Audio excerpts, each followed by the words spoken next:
Bismillah. Assalamualaikum warahmatullahi wabarakatuh. Alhamdulillah alladzi arsala rasulahu bil huda wa dinil haq liyudhhirahu 'ala dini kullihi wa kafa billahi syahida. Asyhadu an la ilaha illallah wahdahu la syarikalah wa asyhadu anna Muhammadan abduhu wa rasuluh. Allahumma salli wa sallim wa barik ala nabiyyina Muhammadin wa ala alihi wa sahbihi ajma'in wa ba'd. Jamaah sekalian, ada satu pertanyaan penting. Apakah pemahaman komunisme itu berbahaya atau tidak? Jawaban ini sebenarnya mudah dijawab. Dan kita bisa menjawab dengan lugas. Tapi karena framingnya hari ini seakan-akan komunis itu tidak bertentangan, atau bahkan itu menjadi salah satu solusi dalam kehidupan di muka bumi ini. Apalagi ketika ada pemutarbalikan sejarah. Sebenarnya yang salah itu bukan PKI. Sebenarnya peristiwa G30 SPKI itu adalah konflik internal Angkatan Darat. Sekarang kalau kita mau lihat di Wikipedia ya, atau di bahkan terbaru Ruang Guru, Masya Allah ya. Ini yang lagi coba diadukan oleh teman-teman pengacara Muslim. Di materi Ruang Guru pelajaran sejarah itu seakan-akan kemudian memberikan keterangan di materinya bahwa sampai hari ini masih belum diketahui siapa yang salah dari peristiwa G30 SPKI. Belum lagi ada tuntutan bahwa PKI itu korban. Makanya Presiden diminta untuk meminta maaf kepada PKI. Nah, ya. Di sebelum bahas PKI dan lika-likunya, kita coba bahas dulu asas komunisme, pemahaman komunisme itu apa dan kenapa kemudian banyak pengikutnya, dan kenapa kemudian hari ini mereka minta untuk kemudian ya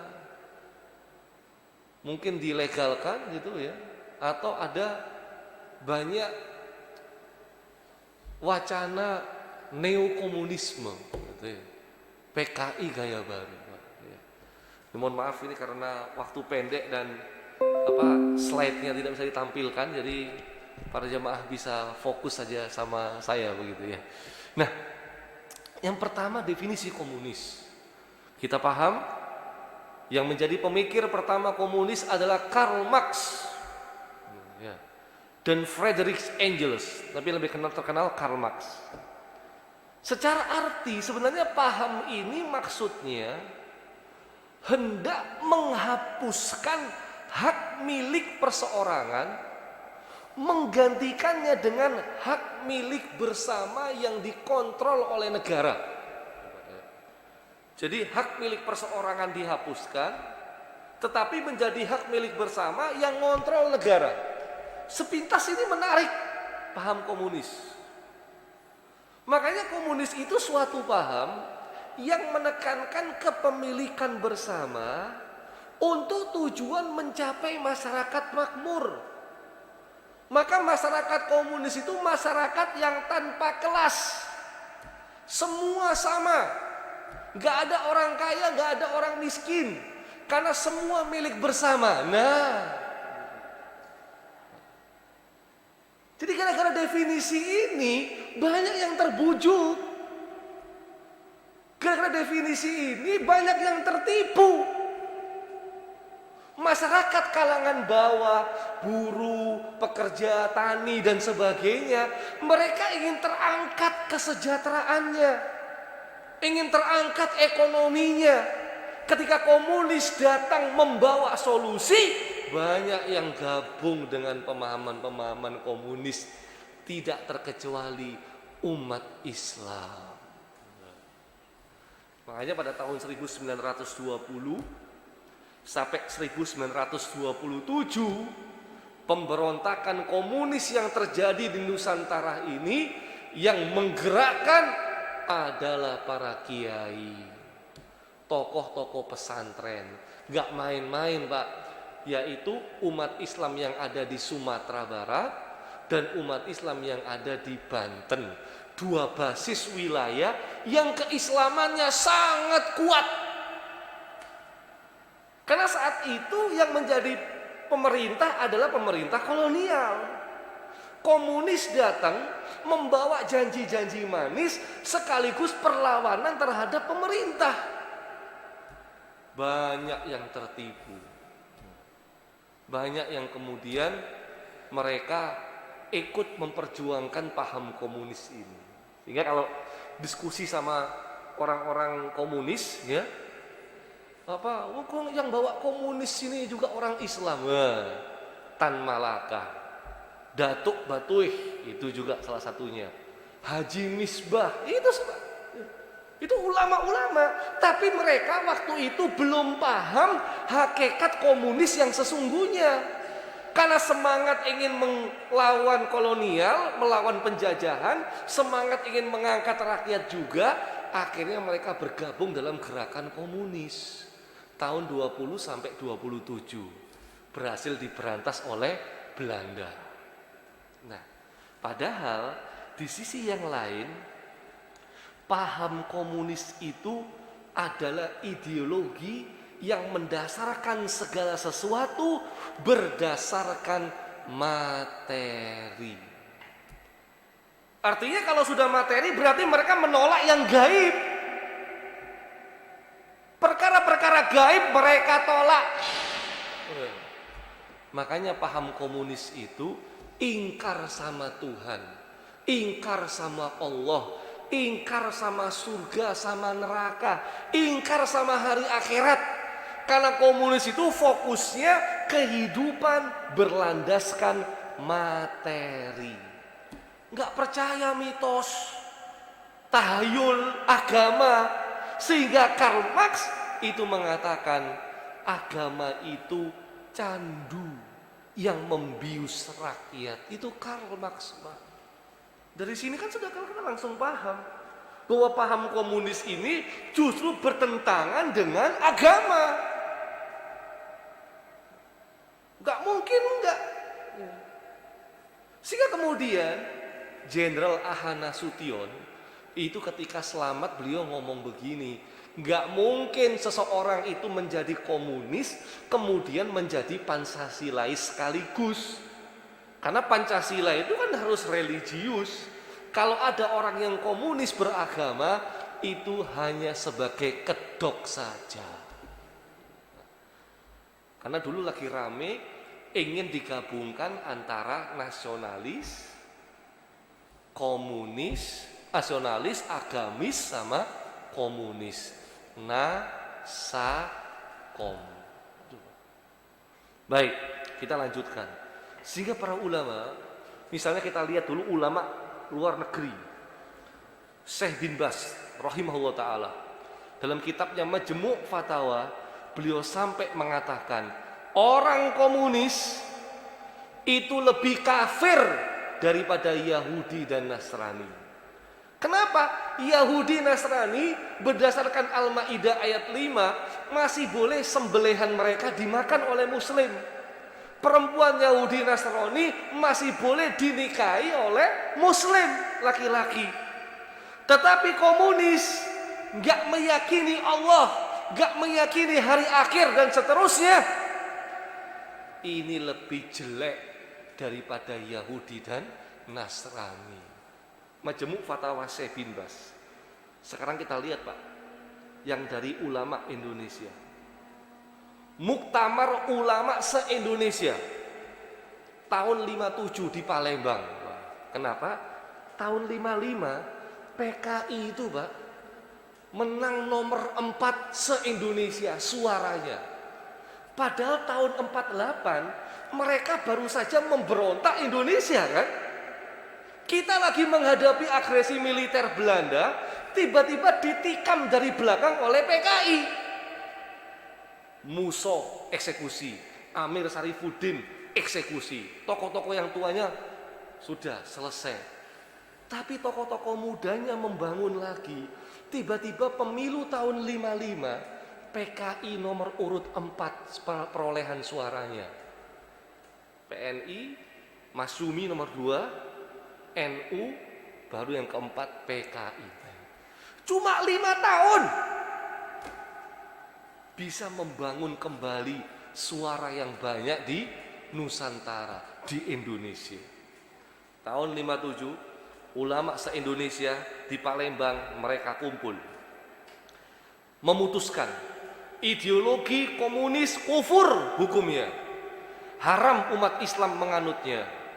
Bagi yang menganut komunisme dengan keyakinan dan kesadaran kafir, tidak sah menikah dan menikahkan orang Islam.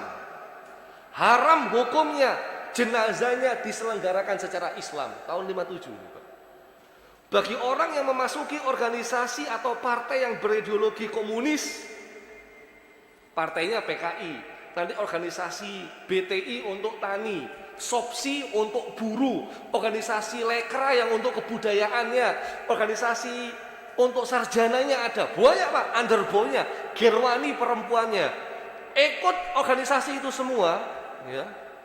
Tidak dengan keyakinan dan kesadaran, gak paham tentang komunis, maka menurut fatwa ulama Palembang se-Indonesia, sesatlah dia. Wajib bagi umat Islam menyeru mereka meninggalkan organisasi dan partai tersebut. Walaupun Republik Indonesia belum menjadi negara Islam, namun haram hukumnya umat Islam mengangkat memilih kepala negara yang berideologi komunisme. Nomor 5, memperingatkan pemerintah RI agar waspada terhadap gerakan aksi subversif asing yang membantu perjuangan kaum komunis. Kok asing? Lah memang iya Pak. Karena komunis ini, PKI ini organisasi transnasional. Mereka langsung downline dari partai komunis di Uni Soviet dan partai komunis di Cina. Musuh mentornya itu Stalin, Uni Soviet. Makanya tahun 27 ketika mereka berhasil ditumpas oleh Belanda, musuh kabur ke Soviet. Tahun 48 balik, mentornya Stalin. Stalin itu siapa? Stalin ini Pak, salah satu pembesar partai komunis, pemikiran komunis. Stalin ini pernah ngomong begini Pak, biar tak bukakan, walaupun bapak-bapak nggak bisa ngelihat, tapi tak bacakan aja. Kata apa Stalin dan konco-konconya itu, ya kan? Stalin, Lenin, Karl Marx. Nanti yang Cina itu Mao Zedong dan kawan-kawannya itu, ini tidak jadi soal bila 3/4 penduduk dunia habis, asal yang tinggal 1/4 itu komunis. Untuk melaksanakan komunisme, kita tidak gentar berjalan di atas mayat 30 juta orang. Jadi membunuh bagi mereka itu nggak ada masalah. Makanya tahun 48 yang menjadi korban itu adalah umat Islam. Kiai, santri, pesantren, masjid dan sebagainya. Ini ada bukunya Pak. Buku lama. Judulnya Ayat-ayat yang disembelih. Kalau mau PDF-nya saya kasih. Sejarah banjir darah para kiai, santri dan penjaga RKRI oleh aksi-aksi PKI. Ini tahun 48 Pak, pemberontakan mereka yang di Madiun itu. Kita lihat coba. Di buku ini kan apa, mencari saksi-saksi sejarah tentang kebiadabannya PKI. Bahwa kita ingatkan kembali para jamaah. Jadi kalau bicara PKI jangan 65-nya saja, tapi lihat mundur ke belakang. Di sini diawali dengan kota Tegal. Jamaah. Kota Tegal.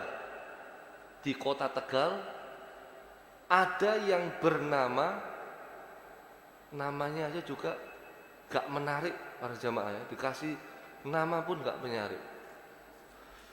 Mana ini? Yang bernama Kutil. Kutil di Tegal ini sudah membunuh pejabat pemerintah di kota Tegal. Termasuk Kutil ini mengarak Kardina, adik kandung R.A. Kartini. Kota Lebak juga pimpinan gerombolan PKI kemudian menyembelih Bupati Lebak. Ya. Jalan-jalan ke Jakarta, Oto Iskandar yang uang 20 ribuan juga dihabisi oleh Laskar Hitam dari PKI.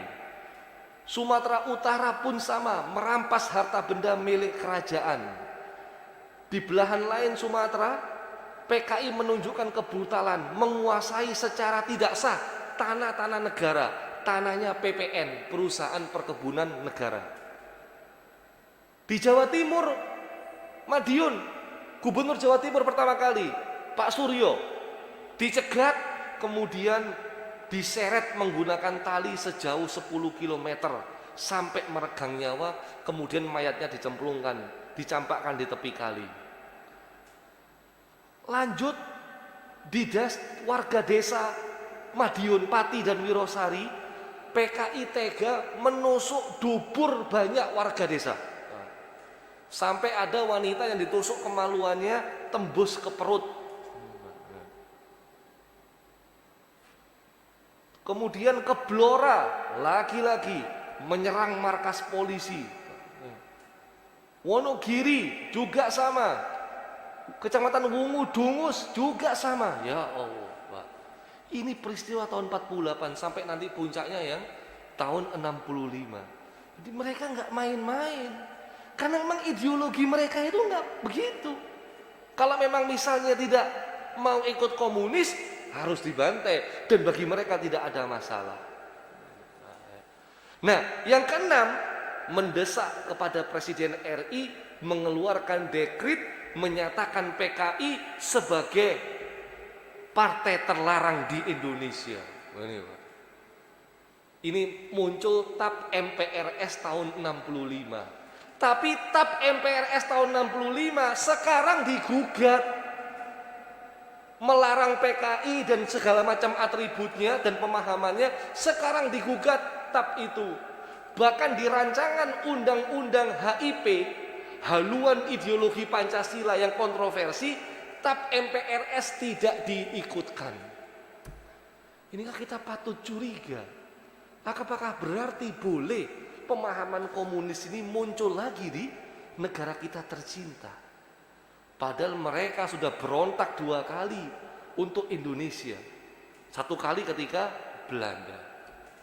Kalau orang nggak percaya dengan Allah, nggak percaya dengan hari akhir, nggak percaya dengan surga dan neraka, maka orang ini bukan Islam. Orang Islam yang ikut komunis ini jelas, kalau dia sadar bisa membatalkan keislamannya. Kalau dia nggak sadar, dia tersesat sejauh-jauhnya. Apalagi kemudian kalau mereka mengatakan ingin membela masyarakat kecil, ini hanya janji-janji palsu para jemaah. Karena di Uni Soviet maupun di Tiongkok itu tidak terjadi. Masyarakat kecil itu cuma jadi alat politik. Coba untuk ikut diangkat. Tapi pada kenyataannya masyarakat kecil nggak terangkat. Yang terangkat cuma elit-elit mereka saja. Ini kan lucu. 3 anak muda, Nyoto, Lukman sama Aidit, yang kemudian mentornya langsung dari Cina. Ini mereka yang membangun PKI dari 48 runtuh, kemudian 55 mereka memperoleh 4 suara terbaik terbesar di Indonesia. Ternyata 3 orang ini, contohnya yang pakai kacamata itu Nyoto, yang mau mengangkat masyarakat kecil. Nyoto ini para jamaah hidupnya mewah, kemana-mana naik mobil, pakaiannya parlente, borjuis, kan lucu. Lalu terus masyarakat yang tani, buruh yang susah-susah itu kapan terangkatnya? Enggak. Karena organisasi transnasional mereka dananya juga dari luar negeri. Soviet, Cina dan sebagainya. Lantas siapa sebenarnya yang peduli dengan orang-orang lemah? Nah, kita nggak perlu komunis, orang-orang lemah di Uni Soviet. Ketika Uni Soviet memimpin negara tersebut dengan kekomunisannya, maka orang-orang lemah yang berusaha melawan komunis siap-siap dibuang ke kamp kerja paksa. Di Korea Utara pun begitu, anti komunis digelandang ke kamp konsentrasi di Kaichon. Jadi orang-orang lemah ini cuma jadi alat politik saja, Pak. Gak pernah. Karena yang sejatinya, senyatanya memperjuangkan fakir miskin cuma Islam. Sampai ada ayat ara'aital ladzi yukadzibu biddin. Apakah kamu tahu siapa yang mendustakan agama itu? Loh, siapa? Fadzalikal ladzi yad'ul yatim. Menghardik anak yatim, mendustakan agama. Masya Allah. Wala yahuddu ala ta'amil miskin. Gak ngasih makan orang miskin berarti mendustakan agama. Masya Allah. Na'udzubillah. Ini Islam. Islam yang peduli. Sampai ada syariat tentang zakat, melepaskan kesenjangan sosial antara kita dengan antara orang-orang kaya dengan orang-orang miskin. Sampai Rasulullah SAW kemudian mengatakan, innama tunsurun wa turzakun bidu'ufaikum. Kalian itu ditolong dan diberi rezeki karena orang-orang yang lemah di antara kalian. Jadi sejatinya yang peduli dengan orang lemah dan orang miskin itu adalah Islam, bukan komunis.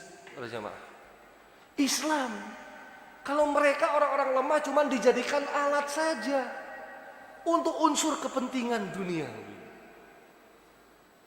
Dari sinilah kemudian kita patut bertanya-tanya sebagai pembahasan kita yang terakhir para jamaah.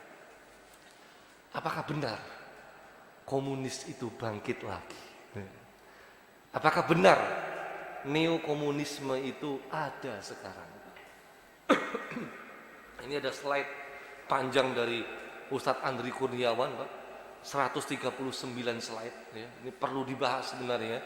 Tapi paling tidak saya sampaikan waktu saya kurang 5 menit para jamaah.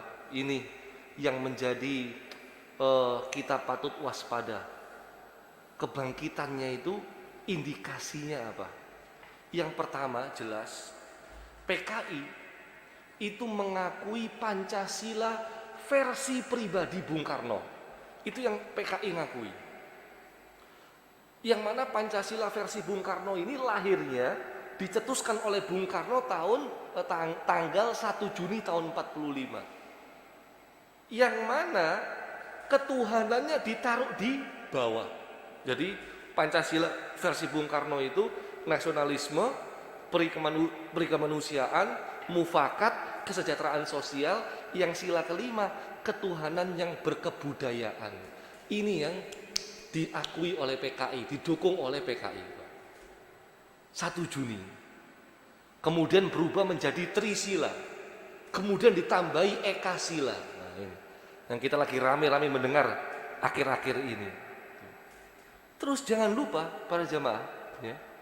Selanjutnya indikasi PKI ini adalah ketika ya, memang film G30 SPKI ini tidak baik, tidak terlalu baik, tapi juga tidak terlalu buruk, Pak.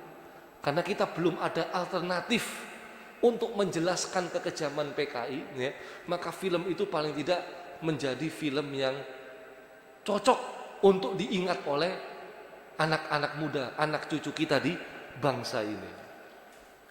Menurut Panglima TNI, mantan Panglima TNI, Pak. Kalau Ustadz yang ngomong kan bisa jadi dianggap propaganda. Tapi kalau seorang Panglima TNI, yang mana Panglima TNI ini punya satuan intelijen di bawahnya, ketika 2017 yang lalu, Jenderal Gatot Purnawirawan pernah mengatakan, Desember 2017, salah satu perang global adalah senjata biologis. Ini yang kita perlu pahami, Pak. Ada senjata biologi yang kemudian efeknya ini ke pandemi. Ini kita tidak pernah tahu ini ya. Ini kita masih bingung ini tentang pandemi ini. Soalnya makin kesini memang virusnya beneran. Kemudian yang meninggal juga beneran. Tapi kok konspirasinya menuju ke kebenaran? Ini kita juga ragu-ragu, Pak. Ya. Kita ragu-ragu sekali. Jadi apakah ini benar-benar desain atau tidak? 2017 kata Jenderal Gatot. 2000 kemudian beliau mengatakan berdasarkan analisa satuan intelijen, yang pertama, kenapa kok film G30 SPKI tidak digalakkan untuk diputar kembali? Kemudian muncul RUU HIP. Kemudian ada gugatan TAP MPRS tentang PKI, tentang pelarangan PKI, coba dihilangkan. Kemudian ada yang ngaku bangga jadi anak PKI, bukunya disebar, Ripka Caning, Pak, lihat aja itu, diundang kemana-mana, bangga dia jadi anak PKI, luar biasa. Kemudian ini juga yang menarik sekali di Jakarta, para jamaah, ya. Kalau kita melihat sudah dibangun, ini kita juga patut bertanya-tanya, ini maksudnya apa? Kok dibangun? Yaitu dibangun monumen, terutama pemutaran film senyap. Film senyap ini filmnya PKI, Pak. Lihat di YouTube senyap ada, bebas, Pak, nggak dilarang itu, ya kan? Ini film propagandanya PKI. Ada monumen perjuangan Laskar Tiongkok di Taman Mini Indonesia Indah, terbangun kemudian diresmikan oleh pejabat negara. Padahal para jamaah, Laskar Tiongkok ini laskar yang bersenjata yang dibentuk Belanda untuk menolak kemerdekaan RI serta memerangi para pejuang kemerdekaan. Bahkan warga Cina yang pro kemerdekaan, khususnya Cina Muslim, dibantai juga sama laskar ini, Laskar Tiongkok ini. Nah, tahun 65 laskar ini ikut pengkhianatan. Tetapi tahun 2015 monumennya diresmikan di Taman Mini Indonesia Indah, Pak. Ini kan kita patut bertanya-tanya. Makanya kalau kita melihat paling tidak para jamaah ada 38 indikasi kebangkitan PKI. Nah, kita patut waspada, walaupun ini memang masih bisa diperdebatkan, tetapi kita berkaca dari sejarah. 48 mereka selesai, 55 mereka mencapai suara nomor 4 se-Indonesia, 65 mereka berontak. Banyak pengamat yang mengatakan seandainya tahun 65 ada pemilu, PKI yang menang. Seandainya ada. Jadi jangan sampai lupa kan itu, Pak. Di sini ada 30 indikasi kebangkitan PKI, para jamaah. Tapi karena waktunya juga sudah habis ya, dan para jamaah nggak bisa ngelihat slide saya ya, jadi saya pikir mungkin dicukupkan sekarang. Nggak boleh ada pertanyaan, Ustaz ya? Nggak boleh ada pertanyaan juga para jamaah. Intinya setiap bulan September para jamaah ingatlah tentang bahaya paham komunis dan kekejaman mereka. Peristiwa tahun 48 maupun tahun 65, sampaikan kepada anak cucu kita, jangan sampai muncul pemberontakan yang serupa yang menghabiskan nyawa manusia, yang membuat kita mengalami kemunduran. Wallahu a'lam bishawab. Mudah-mudahan ada manfaatnya. Subhanakallahumma wa bihamdika asyhadu an la ilaha illa ant astaghfiruka wa atubu ilaik. Wa akhiru da'wana alhamdulillahirabbil alamin wa afu minkum. Assalamualaikum warahmatullahi wabarakatuh.